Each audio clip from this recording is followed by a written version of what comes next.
However, yani ngisi utakavyofanya investigation zako mimi sikatai, maana ni ibintu byiza cyane kugira investigation, ariko menya yuko nzanira inyinshi iri positive ko maze kuba mu rukundo. Ndamukunda Azlan, urukundo rudasanzwe. Ni byiza geraho ndamubona hanze n'ukuri kabisa. Yusra, wazi wewe uri mugenzi, uri umukozi, uri yani wewe ndo mshauri wangu. Kwa hiyo kafanye kazi ndio nimpate Azlan, maana huyo ndiye faraja ya moyo wangu. Wala hicho ndo wasiwasi kabisa. Kabisa. Walete tu habari zote. Yani ukiona mara kwanza Zahara unakosa usingizi. Wewe acha. Sio kusema. Haya, twende zetu tukafanya mambo yetu.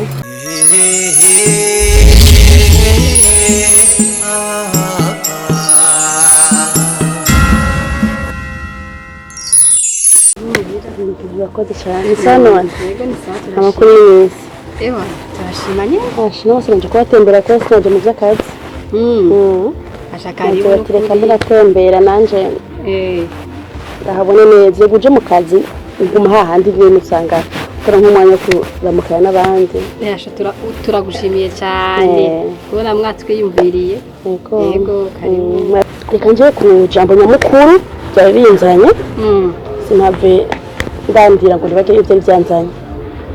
Urumva ikintu cyari kizanye gasi kindi nari naje kukubaza kuvyerekeye Azlan. Nashaka kumenya yuko muri aka gace kiwanyu Azlan ukuntu yitwara, uko yoba afise umugore cyangwa afise umwana cyangwa bafite nk'umuntu umufiance. Icyo cyose ni dukeneye kumenya. Yego niwe navyatire kanshiki wawe ndazi neza yuko amakuru nkeneye yose nza kuyaronka. Cyane cyane ukuntu abanye n'abandi mu kibano, uko nkatwe tumuze ku kazi, ariko icyo ka mu kibano cyo tuzi. Yego ni byiza kubona mwashikiriye, kubona mwashimye kuza kubimbaza jewe. Hama Azlan ngaho kunabayeho. Asha ni umuntu abana neza n'abantu, umuntu afise umutima mwiza, umuntu ufise ingorane woja iwe akagufasha, umuntu ngaha bashwanya abantu bose ababanye ngaha baja kwa Azlan. Mana ya sinzi n'ukuntu no bivuga. N'umwana mutonya ngaha uciye ngaho nibarabara gusa ubajije Azlan yo kubwira abana neza n'abantu bakuru n'abatama. Asha umuntu mwiza vrema, kandi si kubera ngo tuva mu muryango umwe ngo nicyo gituma ndamuvugira mugabo kabasha naho ubaze umuntu ari we wese ngaha yo bikubwira. Hama kubyerekeye ngo umugore asha nta mugore agira, nta mwana afise, nta n'umusheri ndumva n'umunsi nari ngo wakundana na Azlan kuko Azlan wacu n'ingene yari nta bintu by'abakobwa ngo afite ngo byo kugendana n'abakobwa ngo ibiki oya n'ukuri arafasha abantu gusa kandi akabana n'abantu neza nta kindi kandi abakobwa none nk'umuntu yoba akunzwe gutyo abantu bose bamwumvamwo igihe buri umukobwa akunda guca nk'umugore ingorane ngaha mu gisagara ahanye muri kano gacimbiri kacu kubera yuko abantu bo ngaha basigaye bakunda amahera abakobwa bo ngaha basigaye bakunda amahera Azlan nawe urumva kuko tuvuye mu muryango nyene tishoboye urumva nyene na abakobwa nibamwemera nawe nyene ni kubera atata ibintu by'abakobwa nuko mugabo kabisa kubyerekeye Azlan ku ngeso ziwe ukuntu yitwara ngaha muri kano gacimbiri kacu nangorane n'ukuri mugabo ne kubera iki muje kumbaza ibyo bintu by'ubugore sinzi no kuri yumva amahoro urumva twebwe hariya ku kazi abakozi benshi tuzanye ku kazi ariko nkanje icyo njejwe ni kumenya umuntu twadukoranye uwo ari we indani kuko ubona ku kazi washobora kubona umuntu ariko utamuzi neza we nyene ubwiwe indani ukamenya imico yiwe aho aba urumva kuko je nkujya mu boss lady n'umuntu ashaka abantu bameze gutyo rero acagerageza uburyo bwose agira amatohoza ku mukozi aba akoresha ku muntu wese bafatanije kugira amenye yuko uyu muntu ameze gutya cyane n'umuntu w'amanyanga niyo mpamvu navuga ati reka shikino muri yanzira nyene yo kumenya ukuri kwa Azlan umuntu amenya ati Azlan umuntu ki yitwaye imbere y'abantu kuko n'akaya kazi dukora akazi ko gufasha imfuvyi n'abapfakazi n'abantu aho nikora n'akazi gasaba kwitanga yego n'akazi gasaba kwitanga abashimira murakoze cyane none azati reka nshike ino tubaze twumvirize nivyo no kuri amahoro yego kandi urakoze cyane kumbwiza ukuri urakoze cyane ngere umwanya akiriye n'ukuri ndabashimiye cyane ni kuri mwakoze ku makuru mu mpaye reka rero ngende makuru nimwibaze yuko noba nabeshe cyane oya turabizera niyo mpamvu nazati narengajya bose ndavuga ati reka nza kubaza wewe ko natembereye hose cyane ndaguherekeze ndakwereka amayira yo ngaha ndakwereka ababanyi mugane yego ntacyo reka twe turaraba ko ariko umwanya cyane ngenda kuko amasaha ageze kure kuza gushika hari hakiri kare kuko ibintu byinshi ngomba cyangwa gukora okay sana kubazo rero agahuzu nambare cyane mutamani yaza reka ntacyo mutukuri hajya hafi nta kibazo n'ukuri yego urakoze cyane yego mutamani yaza muraguze sawa ngenda amahoro sawa namusigara yanjye urakoze cyane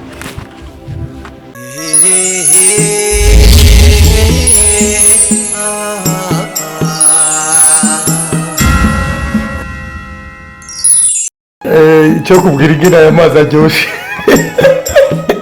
harimo umugisha muri aya mazi ntibabonye ukuntu ndayagotomera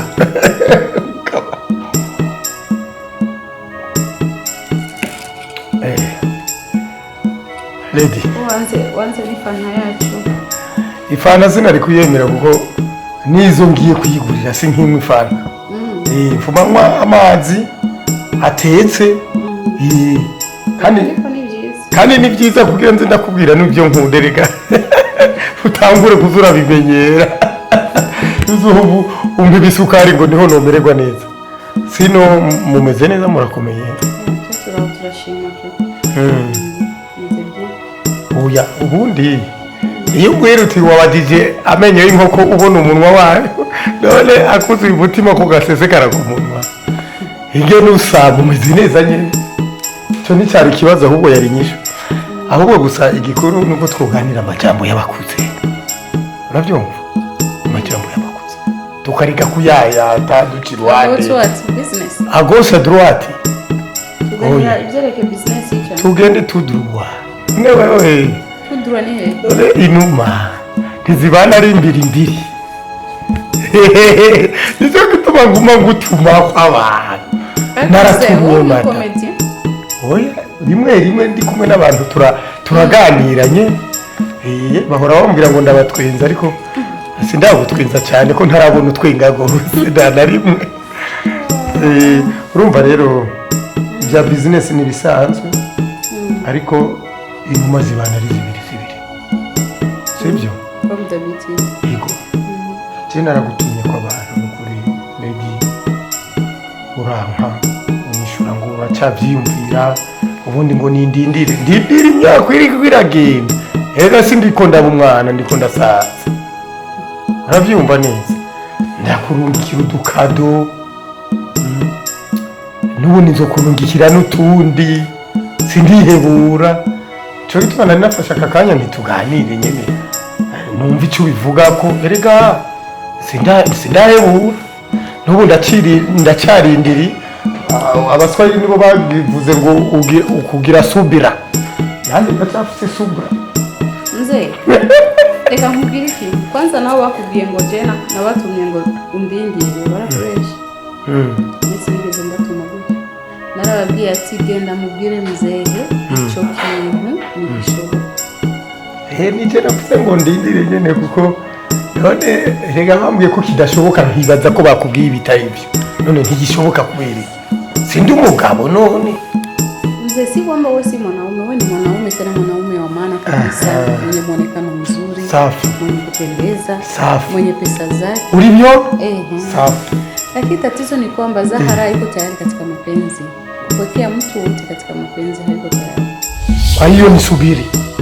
Wala hata sioni usifanye subira ukajikosesha mengi mazuri, labda unaweza kupata mtu aliye bora zaidi yangu. Mimi hilo haliko kwenye fikira yangu kabisa. Na sipendi kusumbua, sikwambii jua kuumiza, bali nakwambia ukweli wewe moyoni mwangu. Siko tayari. Hauko tayari? Siko tayari kabisa kupokea penzi lolote, hapana. Niko busy na kazi zangu. Kwa sasa mayatima ndio rafiki zangu, ndio kila kitu kwangu. None nisamee kweli. Wibaza yuko uri busy bituma udakunda umuntu? Rega abo bayatima bagutuma uri busy, sawa? Nami nitakusaidia kuwalea hao wayatima, si sawa? Nami nitaleta nguvu zangu zote. Mzee, the problem is I'm not ready. Roho yangu haiko tayari kupendana au kupenda. No. Toka mume wangu ameondoka duniani, sina ile feelings ya mwanaume wote. Sijisikii wala sitegemea kujisikia kwa sasa. So, ni bora tu na wewe Mungu angekubariki kupata mwingine bora zaidi yangu. Sawa, harimo agahazi kuko urumva je nagukunze. Ya vrai. Ibyo kuba ngo nkundu ubundi lady wa fake. Urafisi hasa jawe no. Basi mfume nja kuri ryo hasa basi. Ni ngombwa abi hasa mbe hasa oya. Abakobwa ni benshi, abagore ni benshi kandi beza kundusha. So you can get one. Lady ni wizi. Haujijui. Bagusumba. Ngaha. Ni mtu wa kawaida tu. Mwanamke wewe umengo wisiza mata kuvukivuka. Kawaida. Unywa mata koga mata. Kawaida sana. Bo nacho uranyangiye ariko uzo kwiyumvire wiyumvire ko unamini kwa Bwana wa amana ukuri wakamaro ningekusaidia mwa hizo tatizo zako za mayatima, hizo makazi za mayatima, hizo nini, uwezo ni nao. Mzee, I don't need any help. I don't love you. That's it. Please. I don't love you. Basi kulavu si vinakuya pole pole. Oh my God, this kulavu sio kiharaka, ni pole pole. Kama hunilave utanipenda. Kama unipende uzongunda. Right now I'm very busy. Niko busy, nataka kufanya mambo fulani. So mimi nafikiri jibu lako limekuja. Kafanye kazi. Asante sana. Bye. Kafanye kazi. Yusra. Kafanye kazi, mwambie nisindikize huyo. Anionyeshe kwenye ndapita, kwani naona hii nyumba yako kubwa sana, sione tanjia. Au niende na kirauli chako.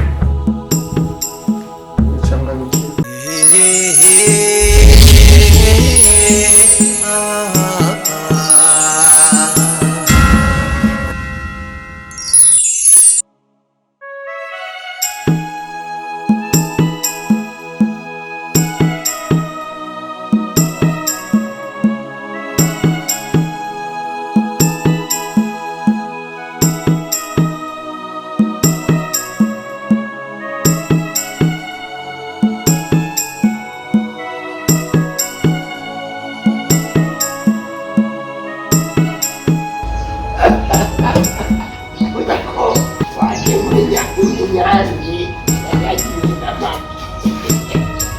ubu urapfira amapiki ariko ya Nyange igende Nyange ubonye umugabo nkana nanjye Nyange aso ingoro waje uriko uribaza ibyo yabaye ngaho wowe uzi ibyo ku muryango ushaka kumenya inzira oya ndashaka wabari yanezerwa ko sinanezerewe n'ugururira n'uki acha kapanga waje nakubita uragafara uragafana ugenda nyuko uja uravye ivyangiriye ga uheza ukabahezagiza abakozi b'amafaranga ushaka kubira ntubwira twavugana n'umuntu umviriza nuko bagenda murafiki wa naragutumye byinshi urabyumva byose byabaye bya fake aho gutera umukozi iyo uva mutera umukozi none ntabyibona imyaka 40 nga ukaba udatera umukozi iso yarawutera reka kuruka none kesogera sinati ndahari ico ndondera ubona ndahakuye siswata gusa nswat ukuraba nini utegera wewe egenda gusa nzogutegera aho muva mwe n'imikozi misa ntamukoshi ese n'umukoshi wawe nyine wari ubivuganye ahubwo yagize imana naje nta muntu nagenda mbarashe mwiza urasa yuko ndasigenda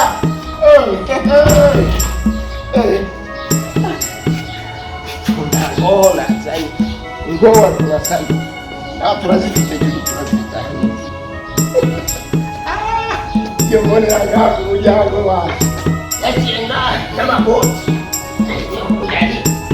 mujani